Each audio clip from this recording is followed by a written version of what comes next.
Hello दोस्तों, मैं doctor Durgesh Kumar, homeo and herbs के यूट्यूब चैनल में आपका स्वागत है।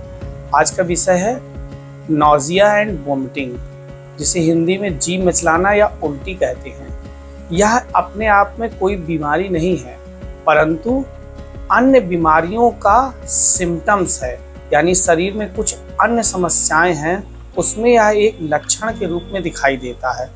उसमें सबसे कॉमन समस्या हो सकती है वो होता है डाइजेस्टिव ट्रैक्ट में कोई प्रॉब्लम होना। उसमें भी कुछ खास है, जैसे जीआरडी होना, यानी गैसोइसोफेगियल रिफ्लक्स हो जाता है, यानी अंदर से स्टमक से कुछ पदार्थ मुंह की तरफ बाहर आ जाता है। उसमें भी हमें परसिस्टेंट नौजिया की फीलिंग होती है और कभी कभी उल्टी हो जाती है। इसके अलावा कुछ लोगों में अल्सरेशन की समस्या होती है, यानी हमारे आंतों में अल्सर होता है। वह पेप्टिक अल्सर दो प्रकार का होता है, या तो ड्यूडेनल अल्सर होगा या गैस्ट्रिक अल्सर होगा। इनमें भी हमें नौजिया की फीलिंग और कभी कभी वोमिटिंग होती है। इन अल्सर्स में पेट में दर्द होता है और खाने की नली में बहुत जलन होती है। अगर ऐसा है तो ये कारण भी हो सकता है उल्टी होने का या जी मचलाने का। इसके अलावा कुछ लोगों में इंटेस्टाइनल ऑब्स्ट्रक्शन भी हो सकता है। कभी कभी यह सूडो ऑब्स्ट्रक्शन होता है, यानी अगर हम जांच करते हैं तो किसी भी प्रकार का ऑब्स्ट्रक्शन नहीं मिलता, परंतु ऐसी फीलिंग होती है। इस कारण से वोमिटिंग या नौजिया की फीलिंग हो जाती है। कभी कभी जो हमारा भोजन हम करते हैं वो एक खास स्पीड से पचते हुए आगे की ओर खसकता है। अगर इसके खसकने में भी समस्या हो जाती है तब भी हमें इस तरह की फीलिंग होती है। कॉन्स्टिपेशन अगर है तब भी ये समस्या होती है, यानी कुछ लोगों को अगर स्टूल सही से पास नहीं हो रहे हैं तो भी उन्हें जी मिचलाने की या फिर गैस्ट्रिक की प्रॉब्लम होती है और कभी कभी उल्टी भी हो जाती है। इन सब के अलावा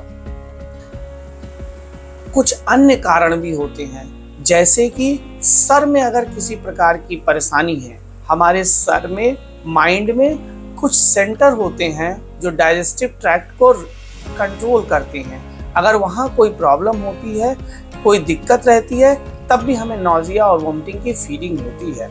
उसके अलावा कुछ लोगों में माइग्रेन होता है। अगर माइग्रेन है तब भी हमें सर दर्द के साथ साथ नौजिया या वोमिटिंग होती है। कुछ लोगों में कान में भी दिक्कत होती है। अगर कान के ईयर में, इंटरनल ईयर में अगर कोई दिक्कत है, सीटी की आवाज़ आ रही है या पस फॉर्मेशन हो गया है, यानी इन्फेक्शन हो गया है, तो ये हमें नौजिया या वोमिटिंग होती है।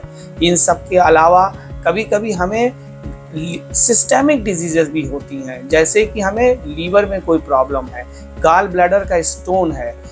इसके अलावा किडनी में कोई दिक्कत है, यानी किडनी इन्फेक्शन है या रीनल स्टोन है, तब भी हमें नौजिया और वोमिटिंग होती है। इस सब के अलावा कुछ अन्य समस्याएं भी हैं, जैसे प्रेग्नेंट लेडी में मॉर्निंग सिकनेस होती है, यानी जो प्रेग्नेंट लेडी होती हैं उन्हें भी जी मिचलाने का एहसास होता है और खासकर ये मॉर्निंग में ज़्यादा होता है। यह एक हार्मोनल डिसबैलेंस की वजह से होता है। कुछ लोगों में मेडिसिन की वजह से भी दिक्कत होती है।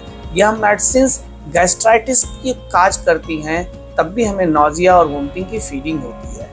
जो कैंसर पेशेंट होते हैं उन्हें जो कीमोथेरेपी दी जाती है, उस कीमोथेरेपी का major side effects nausea and vomiting भी होता है। जैसा सिम्टम्स होता है और उसके पीछे के जो काज होते हैं उसके हिसाब से इसका ट्रीटमेंट किया जाता है। हमारी होम्योपैथी में नौजिया एंड वोमिटिंग का बहुत ही अच्छा इलाज है, परंतु किसी कुशल चिकित्सक की सहायता से ही मेडिसिन का इस्तेमाल करना चाहिए। यहाँ पर आपकी जानकारी के लिए कुछ मेडिसिन बताई जा रही हैं। उनमें सर्वप्रथम एक मेडिसिन है इपिकार, जो ऑलमोस्ट सभी चिकित्सक फर्स्ट मेडिसिन के रूप में यूज करते हैं। यानी अगर आपको परसिस्टेंट नौजिया की फीलिंग हो रही है और वोमिटिंग हो रही है तो अधिकतर डॉक्टर इस दवा का इस्तेमाल करते हैं। इपिकार 30 नंबर की पोटेंसी में दिन में 3 से 4 बार 4-4 बूंद लेने से आपको नौजिया की फीलिंग और उल्टी ठीक हो जाती है। उसके अलावा जैसा काज होता है उसके हिसाब से भी दवाई ली जाती है। छोटे बच्चों में दूध पीते हैं और वह उलट जाता है, अगर यह सिम्टम्स आता है तो एक दवा है एथुजा साइनेपियम। यह बहुत ही अच्छी होम्योपैथिक मेडिसिन है, खासकर उन बच्चों में जो दूध को उलटते हैं और दूध दही जैसा एकदम निकलता है। तो एथुजा साइनेपियम 30 नंबर की पोटेंसी में 3 से 4 बूंद अगर 3 से 4 बार देते हैं तो काफ़ी लाभ मिलता है।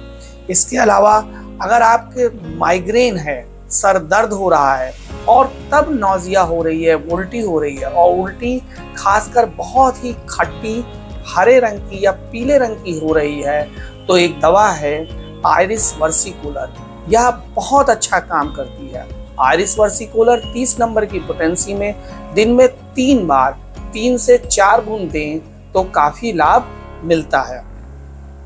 इसके अलावा अगर कुछ लोगों को कार सिकनेस होती है, यानी ट्रेवल करते हैं तब उनको नौजिया और वोमिटिंग होने लगती है, तो एक बहुत अच्छी दवा है कॉकुलस इंडिका। यह भी 30 नंबर की पोटेंसी में दिन में 3 से 4 बार लेने से, या फिर जब आप ट्रेवल करने जा रहे हैं तो 5-5 मिनट में 3-4 खुराक ले लें तो आपको ये ट्रेवल सिकनेस की प्रॉब्लम काफ़ी हद तक दूर हो जाती है।